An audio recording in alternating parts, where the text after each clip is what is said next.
For the past few years, every couple of months, I've been like, I'm gonna do Young Guns 2, and then I never do. It's become kind of like a running gag. Well, the running gag ends here. I severely procrastinated on this movie, and there's 3 reasons why I did. 3 pretty important reasons. Reason number 1, I don't like the second movie. Reason number 2, while I am happy with how the first review turned out, it didn't garner a lot of attention. And reason 3, I don't like the second movie. Now, I know technically reason 1 and reason 3 are basically the same thing, but they are such a big reason as to why I put this review off for so long that I think it's worth mentioning twice. I don't know what it is about Young Guns 2, it's not really that much more inaccurate than the original outside of, okay, yeah, it's actually a lot more inaccurate, but still. I find the main issue with Young Guns 2 is that it just completely lacks the charm of the first one. It's hard to really identify why it lacks that charm because, yeah, Estevez is back, Sutherland and Lou Diamond Phillips are back, Christian Slater's in the movie, I like Christian Slater. I think it's because while the first one was definitely a case of like artistic license, it did actually tell certain events as they are recorded to have occurred. And overall it was pretty good at capturing the period detail, whereas Young Guns 2, I don't know, not only is it like a lot more inaccurate, but it doesn't quite capture the same story in the same way. It's supposed to be like the second half of the Billy the Kid story, like after the Lincoln County War, but I find, I don't know, it's just flat, it doesn't have like the charm, and it's just, I don't know, there's just something wrong with this movie that I don't like it. That's not to say the movie is without moments that I think are genuinely good, but it's just like, I usually watch the first one and I'm like, oh, that was nice, it's too bad they didn't really do a second one. I understand why they wanted to do a second movie, because like, besides the Lincoln County War and like his whole existence, one of the most interesting aspects of Billy the Kid is his supposed death. And I say supposed death because this story does have a narrative device which, despite my misgivings with this movie, is actually pretty interesting and could potentially be accurate. Not the actual events, but like the circumstances. Essentially, in Young Guns 2, they not only do a loose telling of the last days of Billy the Kid, but they also do a fictionalized retelling of the story of Brushy Bill Roberts. Or John Miller, like a kind of a combination of both, which I'm gonna get a lot more into this near the end of the video. But to kind of shorten it, Brushy Bill was some guy back in the 1940s who was discovered by a probate investigator named William V. Morrison. Morrison had spoke with a man named Joe Hines over some property or whatever, and the man claimed to be involved in the Lincoln County War and claimed that Billy the Kid wasn't actually dead and that he was living in Texas under the name O.L. Roberts. Roberts went by the nickname Brushy Bill, and later on when Morrison contacted Bill, he was eventually able to get Bill to confess to being Billy the Kid, and it led to a whole weird kind of conspiracy and investigation that never really got resolved definitively, and we're gonna get to that near the end of the video.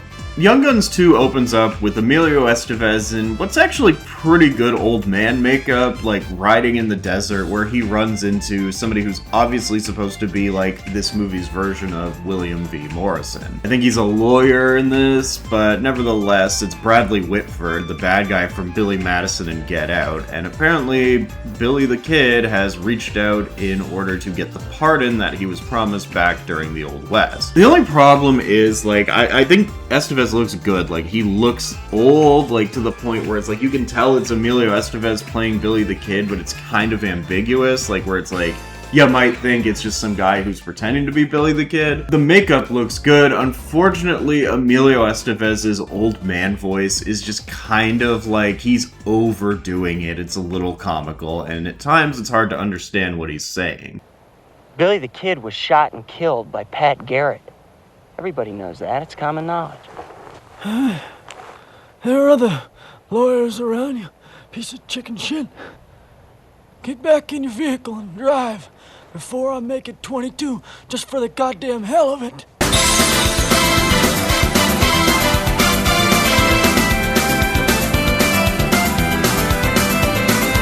Right off the bat, like, they really do take a lot of creative license in this one, especially compared to the first movie, because we see that Pat Garrett is part of Billy's gang, along with Arkansas Dave Rudabaugh. There's, like, a weird kind of thing with Garrett and Billy the Kid. Like, it is, you know, has been documented that they were, like, sort of acquainted or friends just based on being in the same area and having mutual friends and attending, like, the same local establishments, but there's nothing indicating that Garrett was ever part of Billy's gang at any point before he became the sheriff of Lincoln County. Although one thing in this movie that did make me laugh was the proper burial that Billy, Garrett, and Arkansas Dave give the one guy they kill. Well,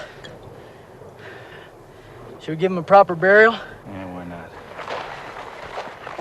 Now, because it's a sequel and most of the characters died at the end of the last movie, they have to get whoever's left from the cast back together. So really the only characters they were able to get back are Lou Diamond Phillips as Jose Chavez and Kiefer Sutherland as Doc Scurlock. Now, in this movie, Scurlock is living in New York as a teacher, which never happened, and then both he and Chavez are arrested and sentenced to hang. I do kind of like how they capture, like, the danger that Billy the Kid lives through, because he's got, like, a $500 bounty on his head, and it's to the point where even people he's like familiar with and friends with would make a run at him to get that money. Buenos dias, señor. ¿Cómo estás? Hola, Billy. Yo. Well, I'll tell you why.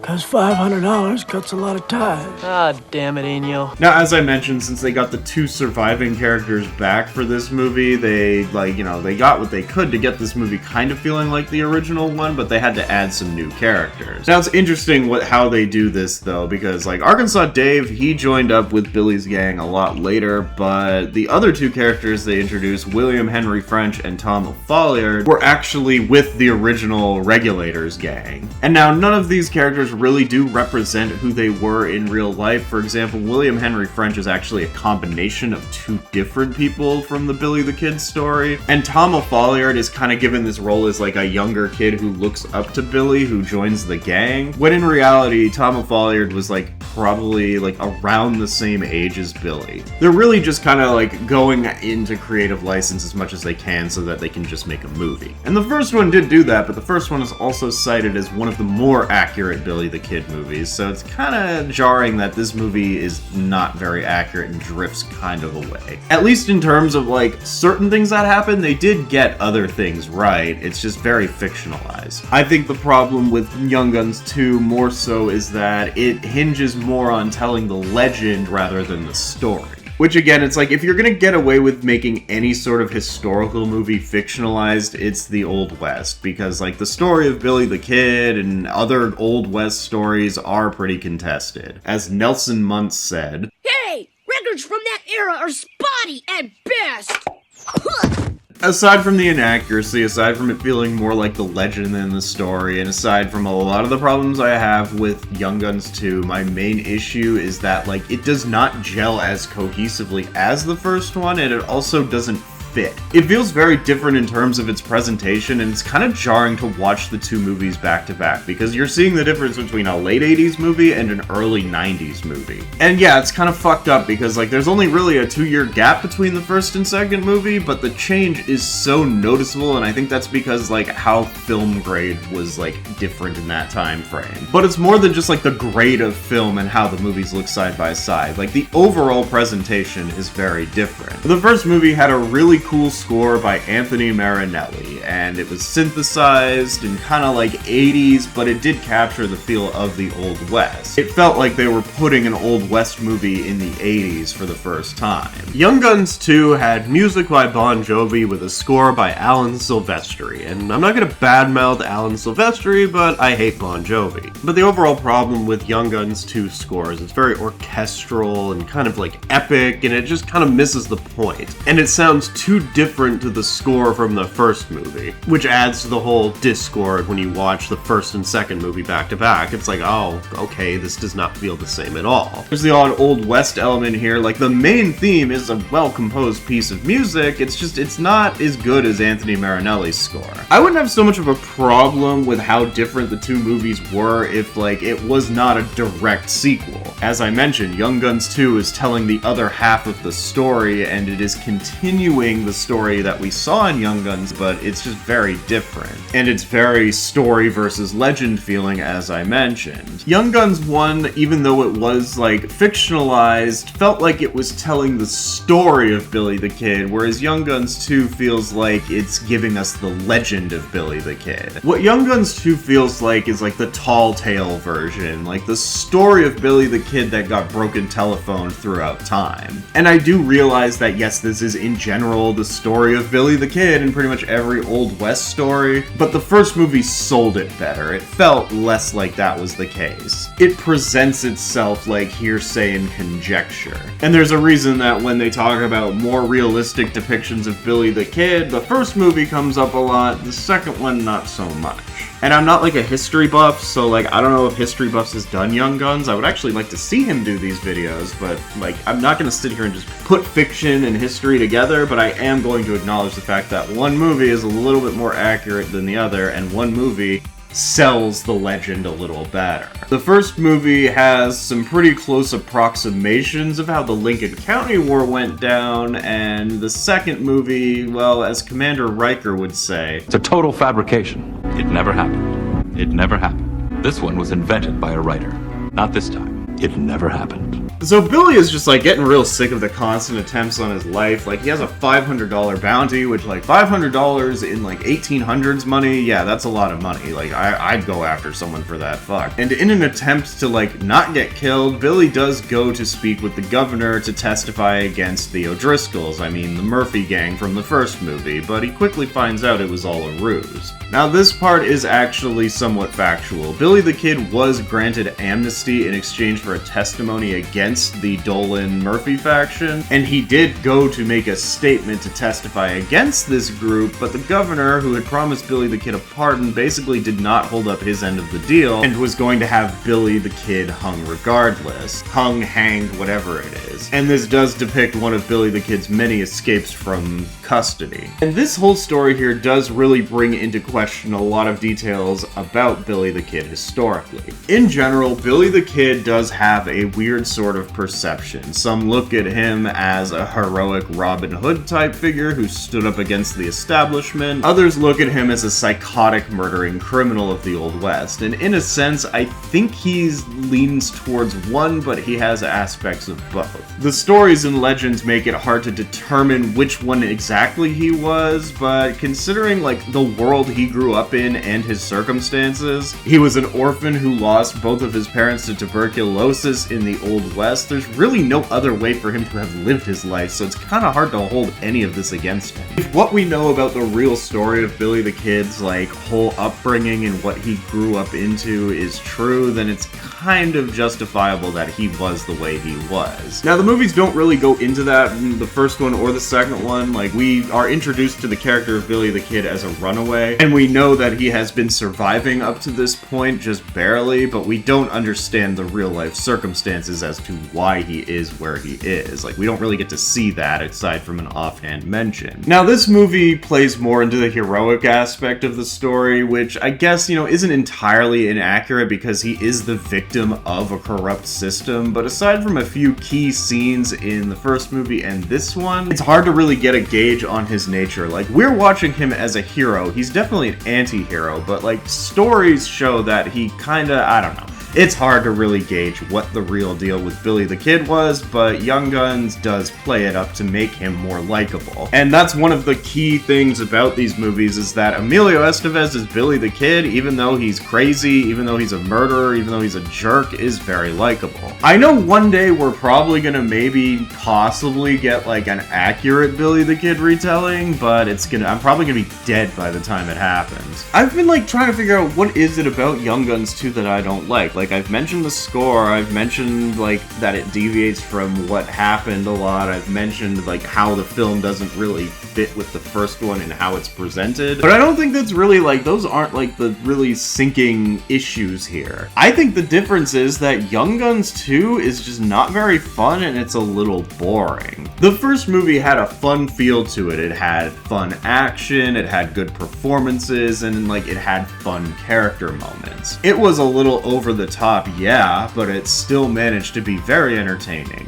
Young Guns 2 has no real flow to it. We get the opening, we get the establishment of Pat Garrett, and then what's left of the movie has like the regulators running around trying to avoid capture. It has some good scenes, but it just generally feels kind of dull. I could picture seeing this in the theater after being a fan of the first one and being like, that one's not that good. It has its positives, like the chick who plays Jane Greathouse is played by the hot chick from Near Dark and she shows her ass, but like this movie just lacks the heart that the first movie had. It's a lot of stuff happening, some of it that's good, some of it I don't care about, until stuff just kind of stops happening and then like stuff starts happening again. One of the things that happens that I did genuinely enjoy on a rewatch was Billy tricking the lynch mob into killing the deputy that came to get them, because like the deputy was just trying to get Chavez. It just kind of reinforces like the only reason to watch Young Guns 2 is to just see Emilio Estevez playing this character. Come on, Carlisle, you bringing him out or not? All right, you white caps! We're coming out, but we're coming out shooting! Get ready for war!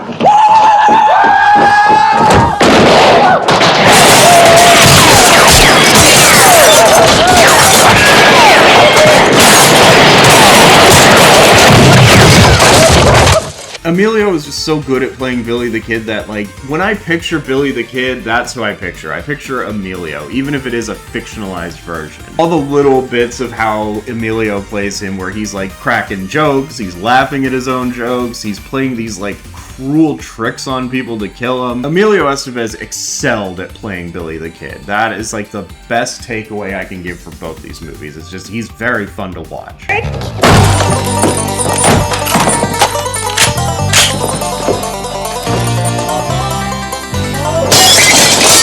Hello, Bob! Bye, Bob! Best dollar 80 I ever spent!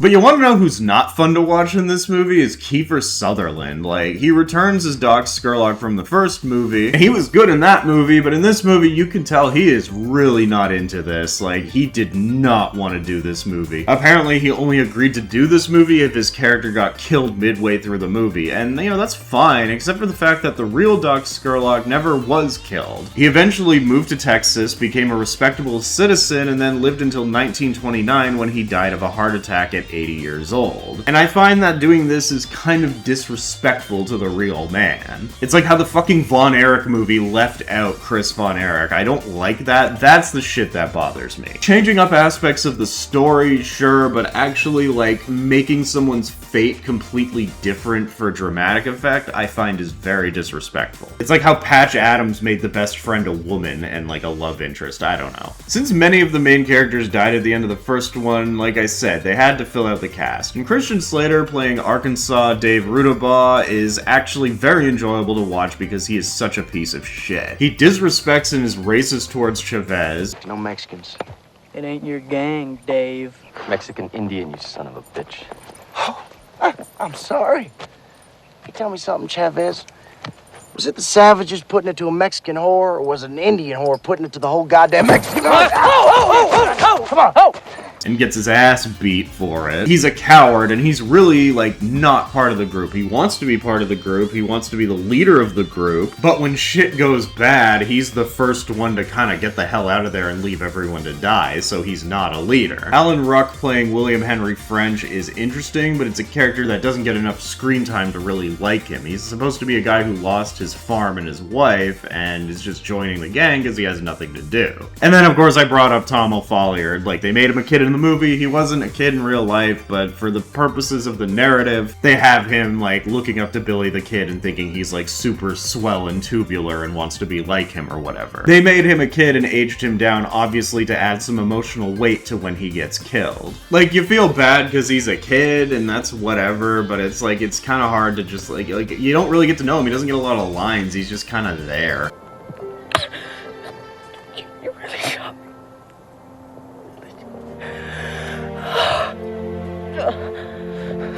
Take your medicine, son. Also, this movie has a young Viggo Mortensen in it. A couple years after Texas Chainsaw Massacre 3, but a couple years before, he would go on about how he can't walk or hump in Carlito's Way. I just really was not engaged with this movie the last time I watched it for this video, and like looking back, I'm like, yeah, a lot of what I remember about the Young Guns movies just comes from the first one. I was here for Amelia, so I mean, you're not gonna get like a really good review out of me, but I'm doing it. One thing I really don't like that I find is like it's definitely like a Hollywood thing, is how they frame Pat Garrett as being a former friend of Billy's on the level that he is. In the first movie, they have them briefly meet, and it's supposed to be like a oh haha type thing, because like we all know that Pat Garrett's the one who killed Billy the Kid, and in real life they were acquainted and did have somewhat of a friendship, but they weren't in a gang together. They try to like kind of fabricate the personal connection between the two and make it a whole betrayal angle, but they just don't execute it very good. I think having it kind of more true to life and making it that they were friends but not engaged in the same business together, it probably would have meant more. But they had to go for like this surface level, it's personal type thing, I don't know. It's just the issue with Young Guns, is like we don't get those character moments where we really get to learn like about the characters. We don't get the peyote scene. We don't get the scene of them hanging around the saloon. We don't even get something resembling like the early scenes in the first one where they're all meeting. We're just kind of plopped into the middle of the story and expected to be caught up on everything. But there's stuff that we can't be caught up on, because much like Billy's relationship with Jane Greathouse, it's a lot of stuff that's like implied to have happened between movies, and like we weren't there for that. They didn't make a movie on that. And then it just kind of gets to this whole scenario where they're trying to go to Mexico, there's action scenes, characters are dying, and so forth. The crazy horses scene is kind of fun, but like where's the heart? There's nothing really to go like around it is the issue. It just feels like, it just feels dumb. Jesus Christ. Even their horses are crazy.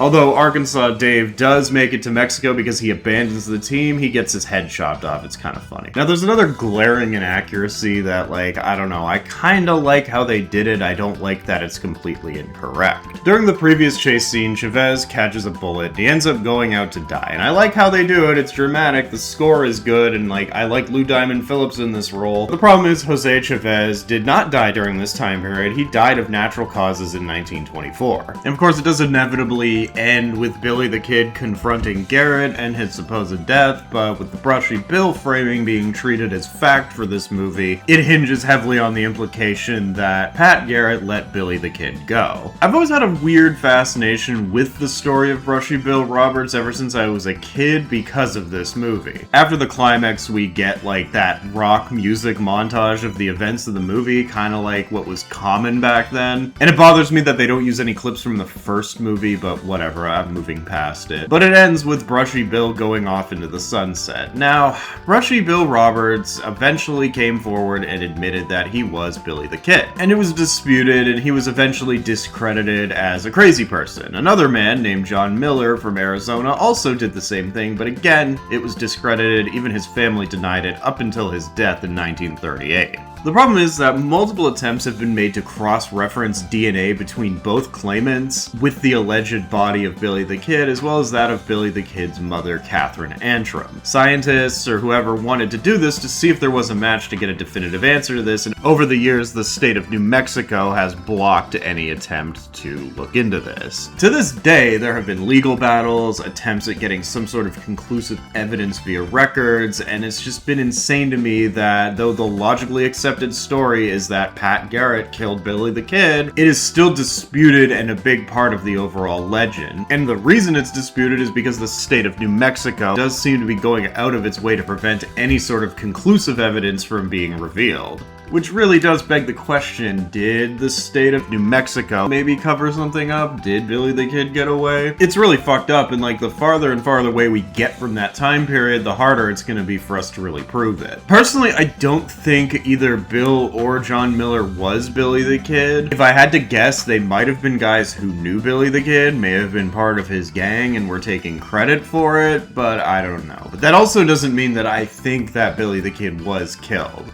Considering the state of New Mexico is clearly hiding something, it is very well possible that Pat Garrett did let Billy the Kid go. Or he's dead, I don't know, the whole thing is inconclusive. And bringing that whole kind of thing back to light is really the only positive thing to come out of Young Guns 2, besides a few cool scenes and a shot of Jenny Wright's ass. At the end of the day, Young Guns 2 is just a cash-in sequel because the first one was a hit, and yeah, like I said, had its moments, Jenny Wright's ass, etc. It lacks the overall soul of the first movie, and it feels like they just wanted to do a sequel to get a box office. It wasn't very good, it wasn't very stylized like the first one, and it lacked the heart. I'm gonna say it again, the only reason to watch this is to just see Emilio Estevez being Billy the Kid again. Now, the movie itself was a success. It made about $60 million against its $29 million budget, but it did conclude the story, so there's no real room for a follow-up, right? Except for the fact that in the 1990s they actually did want to do a Young Guns 3 to potentially resolve the brushy Bill Roberts story from this movie, but that never ended up happening. And now we're in the 2020s and Emilio has expressed interest in a third movie, which I don't know how that is going to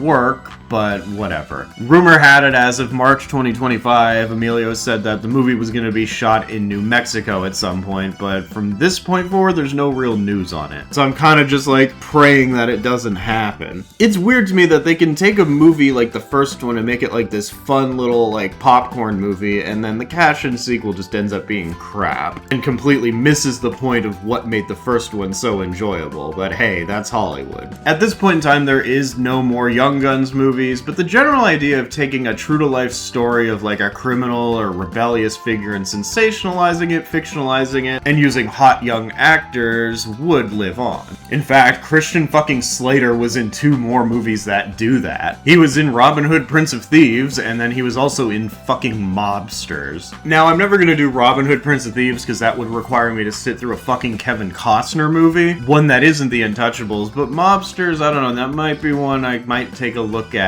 some point. Mobsters is interesting. It's not a good movie, but it's interesting because it's like the same idea of Young Guns, but it fictionalizes something that we actually do have concrete records of. That is the rise of the American Mafia and the 5 families, but using hot young teen heartthrob actors as these historical figures. And it's kind of like a spiritual sequel to Young Guns because it was compared to Young Guns when it was coming out, with people referring to it as Young Tommy Guns. The movie itself wasn't very good. It was accurate to a certain point, but inaccurate in many other ways. But again, we'll save that for another video. What are your thoughts on the Young Guns movies? Don't forget to check out my first one if you haven't, and yeah, let me know in the comments what you think. Done with the Young Guns movies. I'll probably do Mobsters at some point, maybe later this year, but this whole video was just about me finishing what I started with the first one, and I finally kind of worked myself up to do it, and you know, I had to sit through the fucking movie, so I hope you people are happy.